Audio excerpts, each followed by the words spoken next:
جو مال ماں باپ اور رشتہ دار چھوڑ مریں، تھوڑا ہو یا بہت، اس میں مردوں کا بھی حصہ ہے اور عورتوں کا بھی۔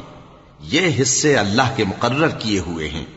اور جب میراث کی تقسیم کے وقت غیر وارث رشتہ دار اور یتیم اور نادار لوگ آ جائیں تو ان کو بھی اس میں سے کچھ دے دو اور ان سے معقول بات کہو۔ اور ایسے لوگوں کو ڈرنا چاہیے جو ایسی حالت میں ہوں کہ اپنے بعد ننھے ننھے بچے چھوڑ جائیں اور ان کو ان کی نسبت خوف ہو کہ ہمارے مرنے کے بعد ان بیچاروں کا کیا ہوگا۔ پس چاہیے کہ یہ لوگ اللہ سے ڈریں اور درست بات کہیں۔